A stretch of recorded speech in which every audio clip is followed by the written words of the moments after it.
साहब को गया, ठीक है, मारे सलूट, ओके, नाश्ता कर रहे सन, ओके, कल यही कीता ना मेरे सामने, ठीक है, नहीं सुला मारी, ठीक।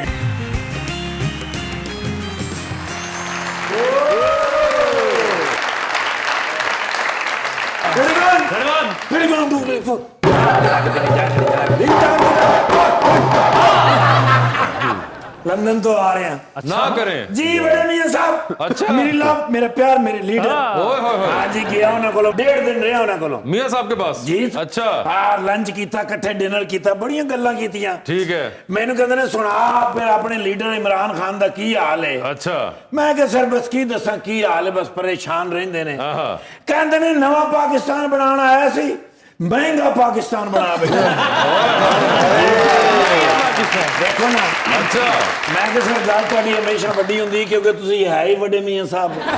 मैं कहा सर महंगाई दी वजह तो आवाम दे मुंह पीले ते कान लाल होए पे। कहंदे ने जाके मेरे लो पैगाम देई इमरान खान साहब को। हाँ जी कि हुण ते कुछ कर लै, ओए हुण ते कोरोना भी खत्म हो गया है, हुण ते कुछ कर लै। कल दा बच्चा बिलावल जरदारी साहब के बारे में क्या ने अच्छा कि भई वो तेरे को हिसाब लैन आ रहा है, ओए हुण ते कुछ कर लै, ओ हुण ते कुछ कर लै, हुण ते सर्दियां भी खत्म होने वालियां हो गई। आया फिर पाकिस्तान, ठीक है, कड़िया डाला, पहला दूसरा तीसरा पंजवां सतवां लगा ही नहीं, लगना भी नहीं सी क्योंकि सतवां उहदे च गल गेर है पहुंचे फिर बनी गल, ठीक है, उलाला उलाला। और वैसे मजाक कर रहे खान साहब को गया, ठीक है, मारे सलूट, ओके, नाश्ता कर रहे सन, ओके, कल यही कीता ना मेरे सामने, ठीक है, नहीं सुला मारी, ठीक है। अब मैं कहा चलो कोई गल नहीं। उन्होंने आके सर वड्डे मियां साहब दा पैगाम है के पैगाम सुनिया ने, सुनन तो बाद कहंदे ने फिर मेरे वाला भी एक पैगाम दे जाके के 3 हफ्ते वास्ते गए सो, हुण ते वापस आ जाओ, हुण ते लाहौर कलंदर भी जित गई। हाय हाय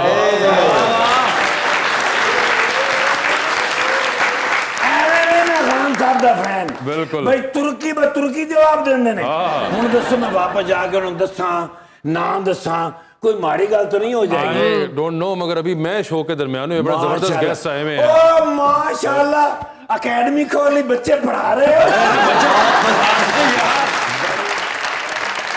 बच्चे नहीं है एमपी है sir I love this guy. अच्छा परेशान खटक साहब, परेशान खटक नहीं, परेशान खटक साहब दी शायरी दा मैं फैन होया, या फिर मैं परवेज खटक साहब दे इस बच्चे दा फैन हां। अच्छा यार छोटी जी उम्र दे विच देखो तुसी कैसा एमपी दा इलेक्शन जितया। आने वाले वक्त दा सीएम कौन है? केपी दा कौन है? मैं नहीं पता, मैं बनाना है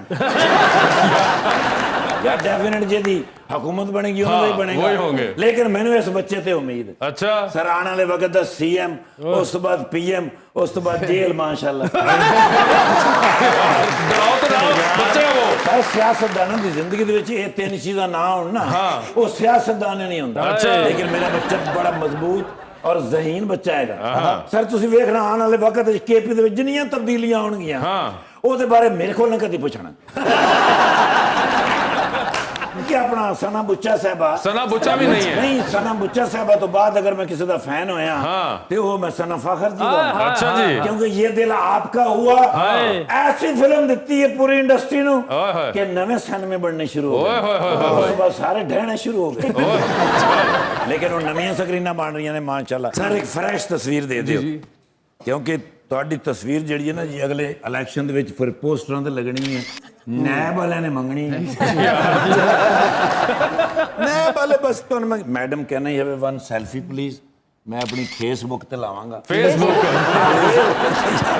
ਇਹਦਾ ਮੈਂ ਨਾ ਭੁੱਲ ਜਾਂਦਾ। ਜ਼ਿੰਦਗੀ ਚ ਜਿਹੜਾ ਦਲੇਰ ਅਫਸਰ ਮੈਨੇ ਵੇਖਿਆ ਲਵ ਯੂ ਜਿੰਦਾਬਾਦ। ਹਾਂਜੀ ਡਾਕੂ ਫੜ ਲੈ ਡਾਲੇ ਚ ਬਿਠਾ ਕੇ ਤੇ ਵਾਪਸੀ ਤੇ ਡਾਕਾ ਨੂੰ ਕਹਿ ਰਹੇ ਥਾਣੇ ਜਾ ਕੇ ਮੈਨੂੰ ਕੁਝ ਕਹੋਗੇ ਤੇ ਨਹੀਂ। ਪੁੱਤਰ ਐਵੇਂ ਨਹੀਂ ਸੀ ਕਹਿ ਰਿਹਾ, ਸਾਡਾ ਤਜਰਬਾ ਹੈਗਾ। ਜਿਹੜਾ ਵੀ ਵੱਡਾ ਡਾਕੂ ਫੜਿਆ ਨਾ ਸਰ ਥਾਣੇ ਆਇਆ ਨਾ ਜੀ ਮਗਰੂਰ ਹੋ ਜਾਂਦੇ ਨੇ, ਕਹਿੰਦੇ ਨੇ ਚੋਰੀ ਸਾਹਿਬ ਸਾਡੀਆਂ ਲੱਤਾਂ ਗੁੱਟੋ।